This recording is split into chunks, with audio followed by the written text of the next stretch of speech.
on screen. Okay, got it. This will be the time to put your screen on no video, stop video. Also, for your best viewing from your end, if you aren't already, if you go navigate to the view option up in the upper right corner of your Zoom window and select the multi-view screen or multi-speaker view option if you have that, and if not, select the speaker view. That'll just give you a better view of the people who are speaking today. And then lastly, we are going to make a presentation. We ask that we'll have a question and answer session. After that, we will ask that you remain on mute and that during the Q&A that you put your questions in the chat. This will just be for a better sound quality for everybody throughout the session. So Daniela, who is behind the scenes and our trusty producer this morning or today, is going to monitor the chat, and she'll be asking those questions a little bit later. But before I turn it over to the team and to those introductions, I have been asked to give a brief overview of what we know right now about the state of housing and homelessness in our community in Wake County. So the latest information that we have is that we have a shortage of over 60,000 affordable units in our community. And we also know that that 60,000 disproportionately impacts extremely low income families. And that would mean people who have household incomes of 30% of the area median income and below. That would be the group, the families that we're working with. This is largely driven by the dramatic increase in rent. I know you all are very well aware of that. Raleigh has experienced a 52% increase in rental prices in 5 years. Now the average 2-bedroom apartment is costing about $1,650 a month. And to be able to afford that, you need a salary of over 60,000 or a household income of over $60,000. So that's a significant increase that we have experienced here in Raleigh. And what that has done, I mean, unfortunately contributed to is a dramatic rise in homelessness. Our community has experienced a 200% overall increase in homelessness since 2020. And we also know that this is significantly impacting the number of children that are experiencing homelessness in our community. Wake County Public Schools reports that number every year. This does include children and families that are living in motels or that are couch surfing. They don't have their own place, their own home. And that number now stands at, or we expect it to be at, about 8,000 or more children in Wake County in the coming year. And that is about nearly double the number 10 years ago. So it's a significant increase. And what we also know from that the impact on children is very difficult. So there are a lot of negative consequences for children. They're 3 times more likely to have emotional and behavioral challenges, 4 times more likely to get sick. They're also more likely to experience educational delays, as well as unlikely to graduate compared to their housed counterparts. So, in short, homelessness impacts a child's development, their academic success, and their well-being. So Families Together is here for the families with children that are experiencing homelessness in our community. We believe every family deserves a home, and children should never have to wonder where they're going to sleep at night. Our mission is to help families experiencing homelessness by providing direct support and advocacy, and while they transition from homelessness to stable homes and sustainable housing. So what makes us unique? Very briefly, and I'm going to turn it over to the team. We provide emergency shelter in non-congregate units. That means families can remain together. They are in their own private quarters in our emergency shelter. We do that here on site where we're located right now in apartment units, and many of you have been here. And if you haven't, we welcome you here sometime to visit us, please.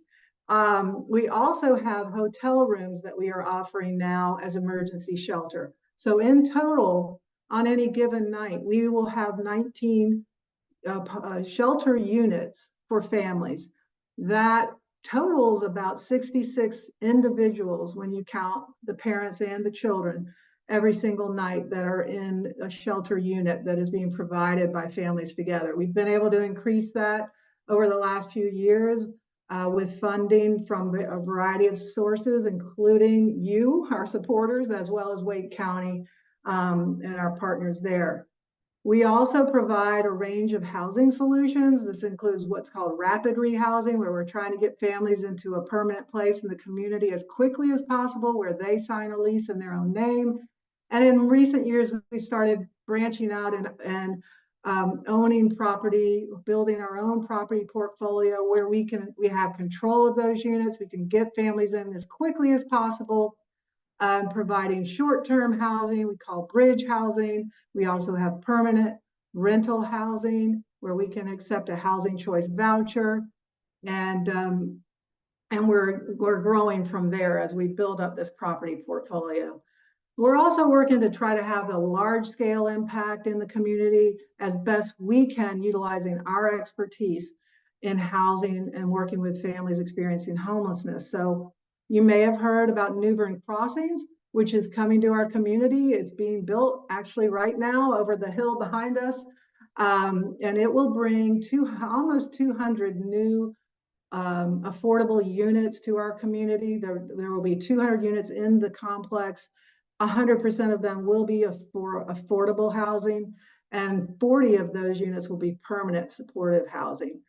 Families Together will be the support services coordinator at that site. That means we're going to be bringing on all kinds of services to offer the families and people who are living there at a community building that will be built on that site. So we're really excited about that. It's about a year off. We're also partnering with CASA on their Kings Ridge project, where we'll be providing, helping families connect to those units. And we have 5 families already who are going to be signing leases for that beautiful complex. We're also partnering with Lotus, which is bringing some new innovative strategies to recruit landlords and property owners, and partner with us so that our families in our program can access those units. And then finally, our focus is holistic, family-centered support.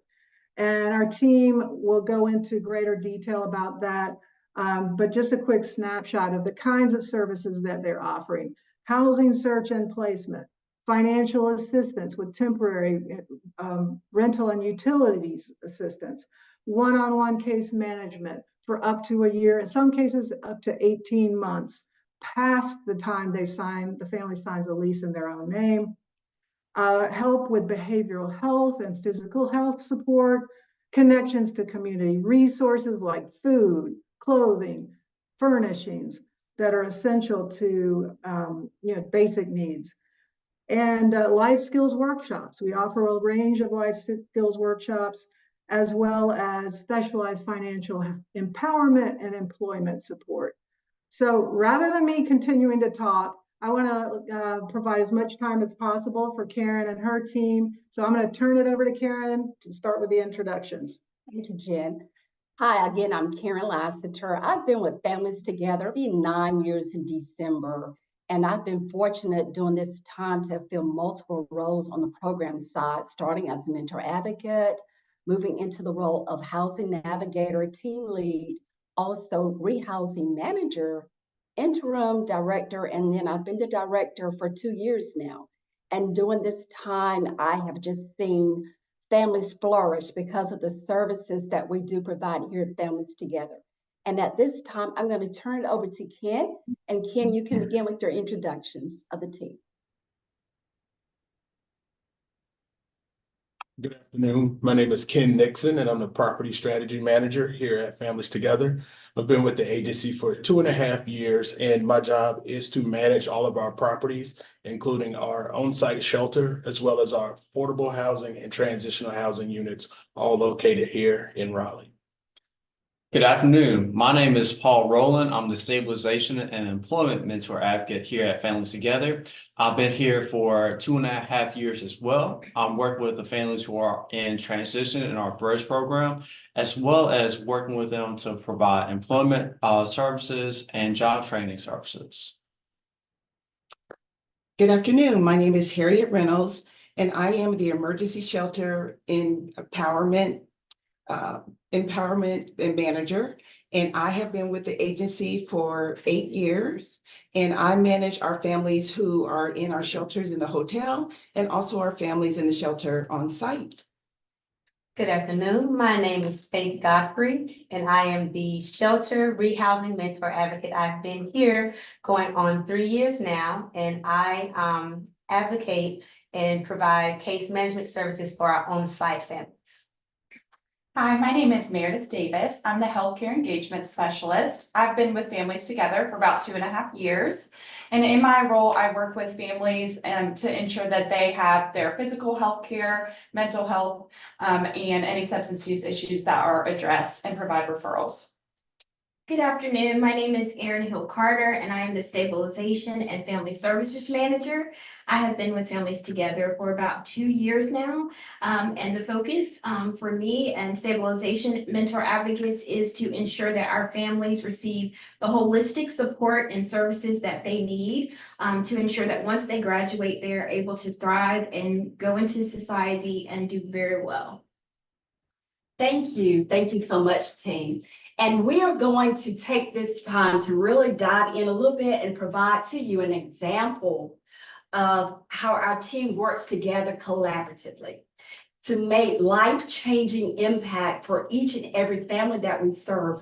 Most of our families come to us being referred by coordinated entry. And right now, the team is going to go through a scenario with you. And Harriet, would you begin to take us through that scenario with this family? I sure will. We had a family that came to our agency. It was a family who had recently moved here from another state, and they came looking for, of course, a better opportunity for their family. Unfortunately, this family happened to be a victim. They were victims of a scam, of a rental scam. And when they came to our agency, as Karen mentioned, they had a referral. And what we did is we worked with this family and got to meet with family, got to get to know them a little bit more. But as I said before, unfortunately, they were a victim of a scam, and they had been living in their car, sleeping in their car with their 2 children for about 6 days. We found out that the 2 children that were in the car with the family also had a disability. And so through our work that day, we were able to get that family into a hotel off the street and into a safe environment for the mother and father and the children. We continued to work with that family while they were in the hotel, our hotel shelter. And the good news is that we were able to move that family out of that hotel into our shelter on site, where we were able to give them even more support and care that they needed. And so once they came on site, we put them in the capable hands of our shelter mentor advocate, Faith, and I will let her continue to tell you the rest of the story about this family. Thank you, Ms. Harriet. As she stated, the family did come on site to our temporary short-term emergency shelter. I began to do a deeper dive in finding out any type of barriers that the family may possibly have in terms of them needing to be successful with finding permanent housing. So during that time, that's whenever I completed a more in-depth intake I was searching to see if there were any type of mental health, if they were in need of transportation. As Ms. Harriet stated, they did have 2 children, so I had to refer them to McKinney-Vento through the school system to make sure that they would be able to be transported to and from school while in our care. Also during that time, of course, they were mandated to meet with me weekly for our one-on-one meetings. And during that time, we sat down and we created a housing plan. We also would complete monthly budgets with the family as well. As stated prior to, even though our ultimate goal is for them to find permanent housing, we also work with the family holistically.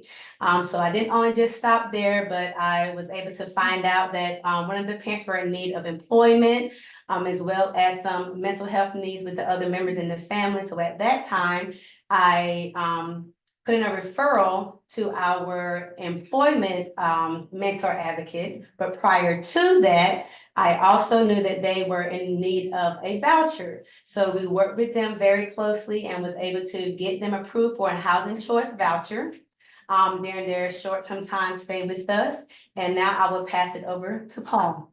Thank you, Faye. So as Faye stated, we work with the families holistically. So when I got the referral, one of the first things that I did was go with her to meet with the family and learn that the father was in need of employment services.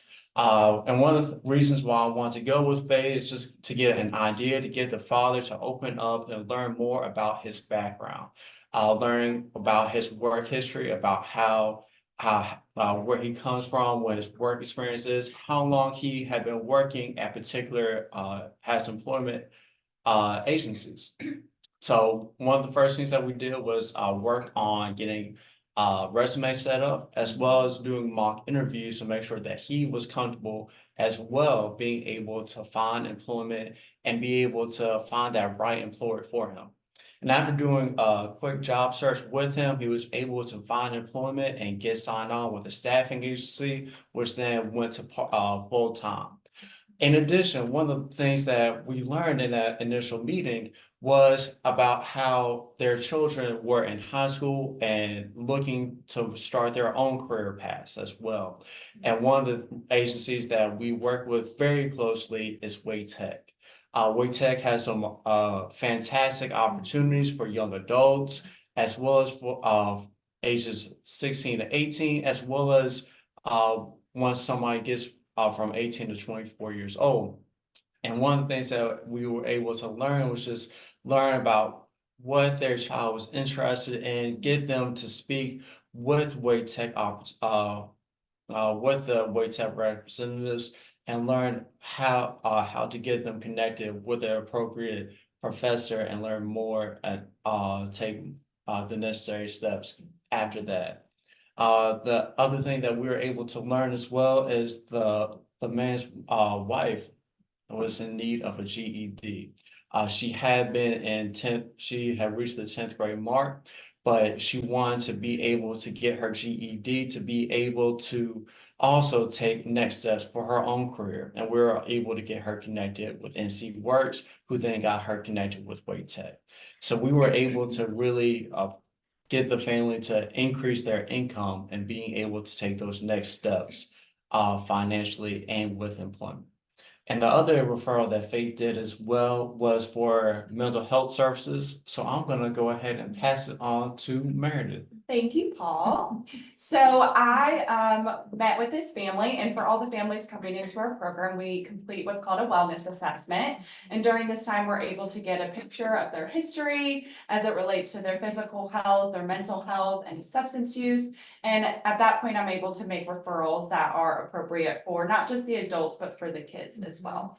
And another part, which is one of my favorite parts of my role, is working with our after-school program. So for our children that are staying on site, we have a weekly after-school program where kids can come. We have enrichment activities like arts and crafts or playing games inside when it is raining. We have snacks and then homework help. And this particular family, one of their children looked forward to this every single week. She made an effort to come early sometimes, and she was able to build really strong connections, not just with the staff and feel comfortable with the adults, but she also built strong connections with the other kids on site. And so that was a really cool thing to be able to see and witness, is them building relationships with one another and having a community amongst themselves.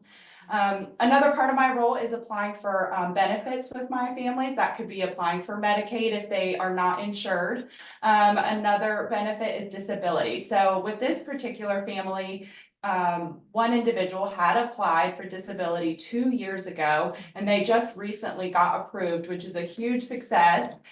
And they are even getting back pay for those 2 years, which is huge to an individual that has, not been able to have any income and also not get benefits because of that. So that was a really big win that we were able to see. And related to the disability, for a physical disability, we have to accommodate those needs. And somebody that helps us with that is Ken. So I'll pass it over to you, Ken. Thank you, Meredith. With working with properties, and not just this family, but all of our properties and all of our families, we want them to be able to have a safe, comfortable, dignified place to call home. We do everything from ensuring that all of the HVAC units are working. We make sure that if they do have special needs, such as a ramp, we work to get those things installed.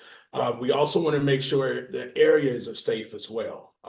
We also want to make sure that they're nicely cleaned and maintained properly so that the families stay while they're with us, be it at our shelter or one of our affordable housing or transitional units, is as comfortable as possible. We want them to feel like this is a great place to be for them to get to the next level in their journey. And with that said, I'll pass it to Erin. Wonderful. So once the families are housed and have found housing, stabilization services are super vital and important to ensure that all of the work that has been done from pre-housing and getting the families housed to now moving to stabilization is intact. The goal for stabilization, once again, you've heard holistic. It is very important that we focus on that with our families from beginning to end. We want to make sure that the families have all of the services that they need to be able to thrive and be self-sufficient once they are out of Families Together or graduate from Families Together. So with stabilization, our focus once again is on those budgets. Those budgets are so important and vital that they understand the importance of money management. How do I, pay my rent? How do I pay my utilities? And making sure that we are advocating for them if there are times that they're not able to do that. Another thing is working with our families, with their landlords and the property managers, just, communicating with them if they're having trouble with getting those maintenance requests done. We want to make sure that we are a voice for them. We are advocating for them. Another thing is just that stabilization plan that we're working on to focus on their short-term and long-term goals, because this is their plan and we want to empower them in that plan. Another thing that we do is those monthly workshops and support groups. These are other ways to educate our families, to give them tools that they need, and also connect them with the community resources that they may not know about, so that once they do graduate from the program, they are now connected and they are able to continue to thrive on their own. Once our families are at a place of graduation, and that usually happens within 12 months or up to 18 months. They are then able to participate in the aftercare program. And the aftercare program gives them an additional 12 months to be able to have those supportive wraparound services. And they receive those services from our family advocate, who has also graduated from the Families Together program. And she has the lived experience. She's been through the program. And so what better person to help our families and empower our families with someone who has successfully completed the program themselves. And so all of these services are just so vital to our families, and we have seen such success with working together as a team and just making sure our families have the services they need. And so this is just truly a joy, and this family has actually done very well working this program, and we are just so excited that we were a part of it.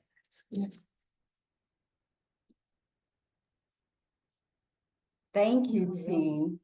What an awesome job, just summing up the great work that they're doing. Most definitely it's a team effort. And we just hope that after you are able to listen to this family-centered approach where they're using comprehensive and collaborating together, that you realize that it really takes a team, a village, really to help the families with the needs that they have to move from being unsheltered or homelessness into stable housing.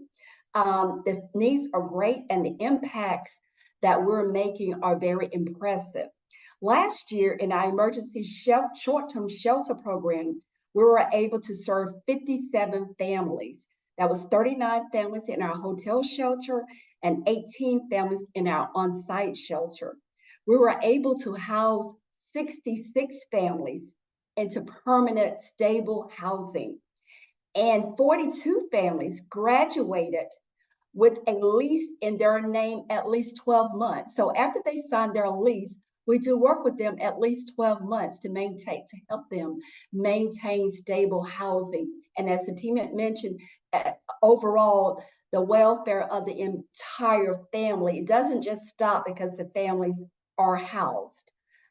We are so grateful for all the efforts that go into serving the families, and we do count it a privilege to work with them. The times that we've been together, the time that I've been with the families together, I've seen over 100 families served in the shelter, over 100 families served through permanent housing, and none of the scenarios are the same. Every family story is unique in its own ways.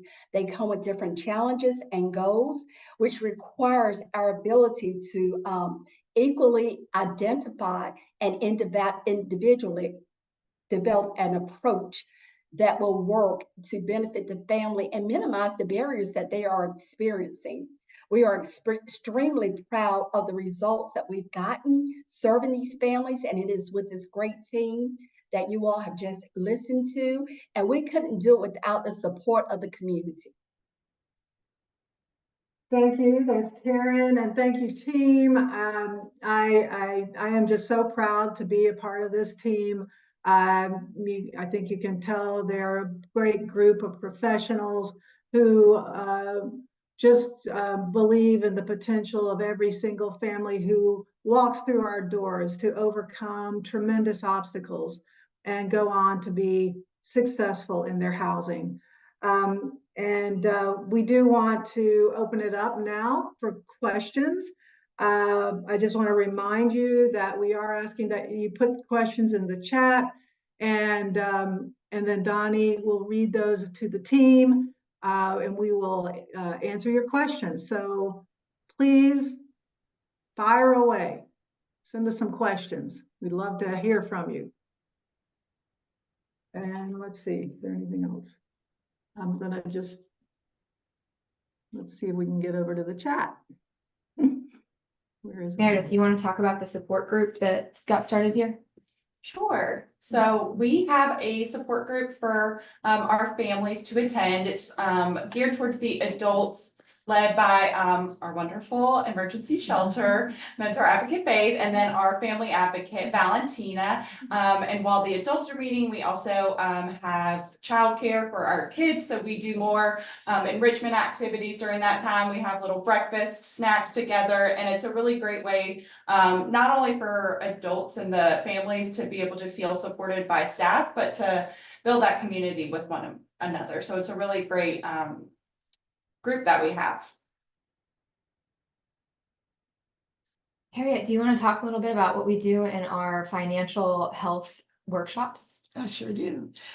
So part of my title has the word empowerment in it, which I am very, very, very passionate about and fortunate to be able to work with our families on in regards to their finances. We call it financial review, and we take a deeper dive into those things that could possibly be a barrier to our families to housing. And we also look at ways that we can make sure that while they're in the program, and most importantly, when they leave us, that they are financially stable. So we will do a financial review with them. And then in our workshops, which are specifically geared towards that piece, we will do one on budgeting. One's called You Need a Budget. And then the other one's called You Really Need a Budget. And then we also work with our families. Many of our families, one of the barriers to housing is their credit. And so we will assist them or make a referral to one of our partners, potentially the credit union, where they can begin to work on their credit and build their credit and learn the things that impact their credit. So we do spend a lot of time in our workshops really focused on helping our families become financially stable and educating them with tips and the things that it's going to take for them to be successful financially long-term. Great, thank you, Harriet. You're welcome.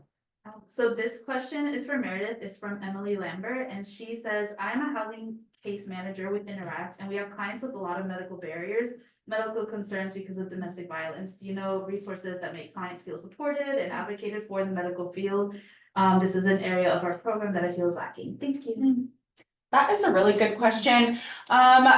We have some agencies that we typically partner with, not necessarily specifically for those that have histories or present domestic violence. One is Advanced Community Health, another is Neighbor Health.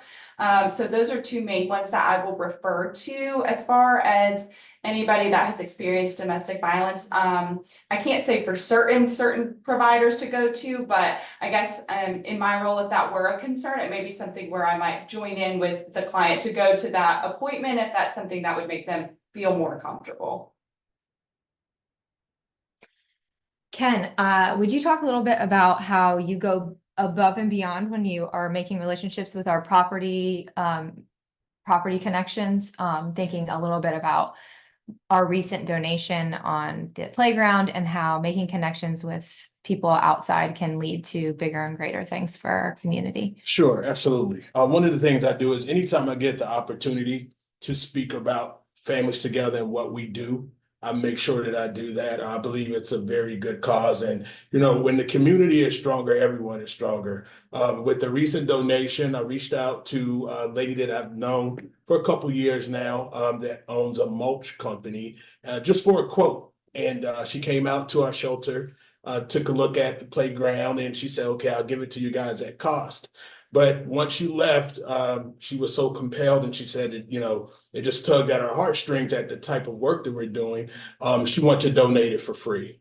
She wanted to donate it, sorry. So, you know, that was great. She donated it. And then we also got landscaping mulch donated as well. And there were efforts coordinated to actually have a crew out that actually put everything out for us. So we didn't have to lift a finger. So, you know, just sharing who we are and what we do actually goes a really long way. Thank you, Ken. You're welcome. Paul, you want to talk a little bit more about your Wake Tech connections? You had some pretty neat certificate programs that you recently. Sure, yeah. So like I'm a huge fan of Wake Tech. They do a great job on the community. Just in terms of a few of their programs, one of the latest things that they are doing is trying to reach high schoolers to learn more about IT and computer certificate programs to get them ready for the next steps in their lives. And that's just one of the new programs that they've just started. But they also have fantastic programs for people who are looking to change job fields, whether that could be something to where if somebody has only a restaurant experience, but wants to be able to get into IT or into the warehouse field, they have different job entry programs, apprenticeship programs, as well as scholarship programs that are free for those who qualify. Most of the time is for people or families who are low income, and they are able to take those next steps forward in terms of really increasing their income. That's great, Paul. Always love hearing about those new connections we're making. Erin, do you want to talk a little bit about our new family enrichment that we're starting to do more in our workshops and the different kind of that avenue of workshops that we're doing? So workshops are super vital, as I've said before. Our families really gain so much tools, so many educational opportunities. We really partner or try to partner with agencies that we feel, they may not be able to get out to and be able to hear from. And so those workshops, first of all, we have childcare, our team, and the wonderful volunteers really help out a lot with that so that the parents can just really focus on the information that they are obtaining, and the children can have a good time and play at the same time.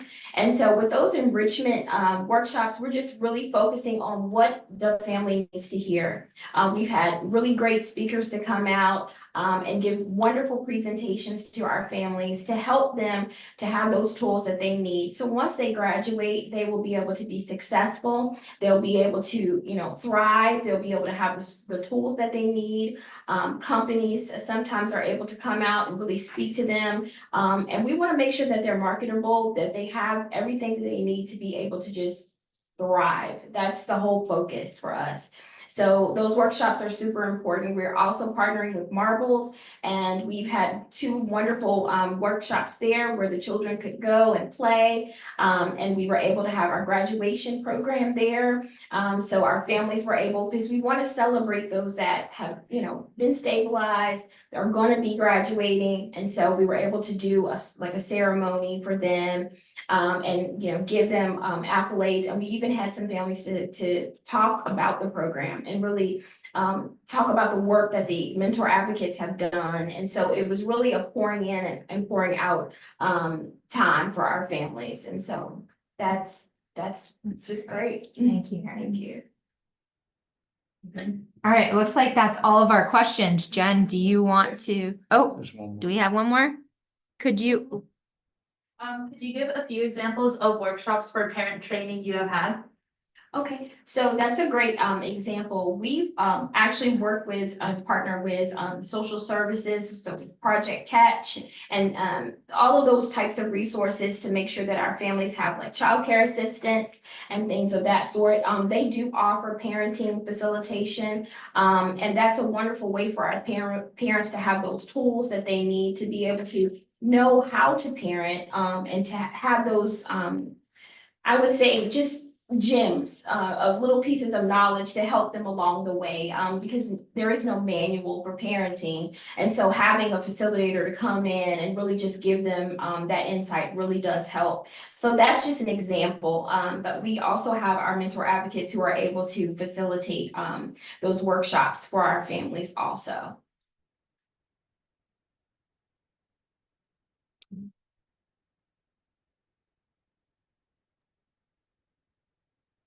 Thank you very much. All right, am I taking it out from here? Yep. I think that might have been our last question.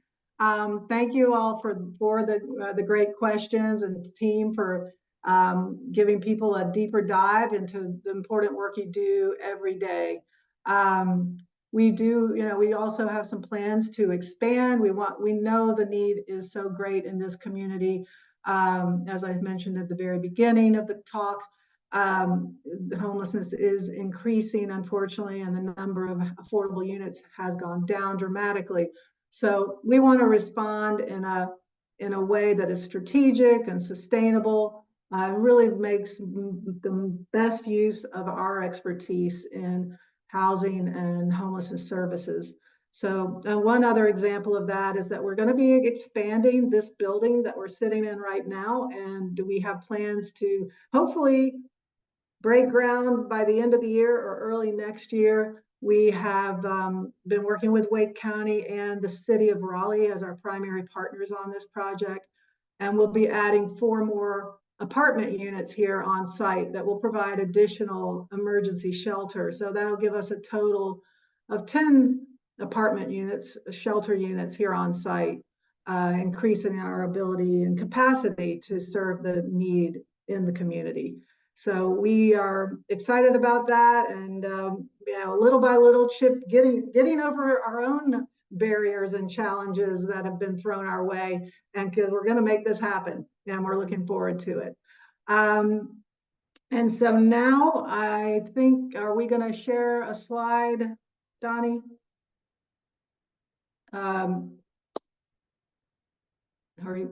Yeah, here we go.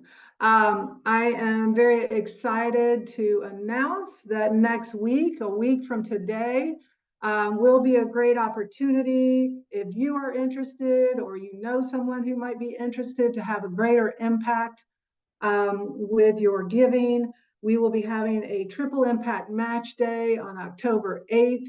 That is a day when donations made can have triple the impact thanks to a challenge match fund, which is now standing the amount raised so far for our challenge match fund is $40,000.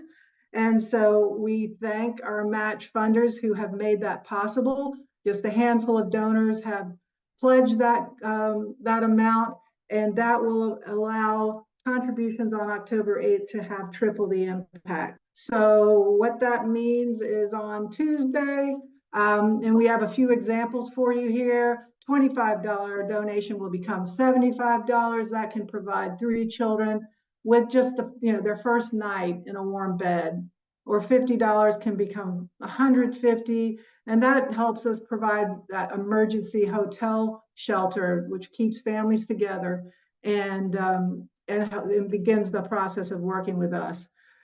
$100, that becomes $300, and that's where in our after-school program, it provides 6 weeks of healthy snacks for children who are staying here on site. $250 can become $750. That can provide the education connections and employment support that Paul was talking about, 25 hours of that specialized support. And just a couple more examples, $1,000 will become $3,000. That is, we get to talk a lot about this, but we do provide transportation to families and children. So really critical. One of the things we're able to do is make sure that kids are still able to stay in the school that they have been in while they're in our program. Their school and education is not disrupted. So it provides that important transportation to school, medical appointments, and other essential services. And then $1,500 can provide, or can be tripled to $4,500, which can cover those critical rental deposits, which add up to a lot now because of the high cost of rent. And depending on where the property is located and what that rent is, we can provide those costs or cover those costs for 1 to 2 families who are moving out of homelessness. So those are just a few examples. But again, it is a triple impact match day. Many of you are familiar with that. And it will be on Tuesday, October 8th. So 1 week from today. And we would love it if you could join us then, and also just help by spreading the word about that opportunity. And that, I think, is going to be the end of our presentation and discussion here today. Again, we want to thank you so much for your participation. Thank you for being a friend to Families Together. Whether you are brand new to Families Together, you've been with us for decades, or somewhere in between, we are grateful for your support, for your partnership. We know that, as Karen said, we can't do this work without you. So thank you for being with us together on this journey. You are welcome. We encourage you to visit our website and go to familiestogethernc.org/together to learn more about what's happening right now during the fall months. And if you have any questions, anything comes up after this session and you want to get in touch, please do feel free. There's my email, jennifer@familiestogethernc.org. I would love to hear from you. I think we all would. So, and like I said in the beginning, if you'd like to come out for a visit, please do get in touch and we would love to schedule that. And thank you again, Karen. Thank you. Team, thank you. And we'll see you again soon, I hope. Bye.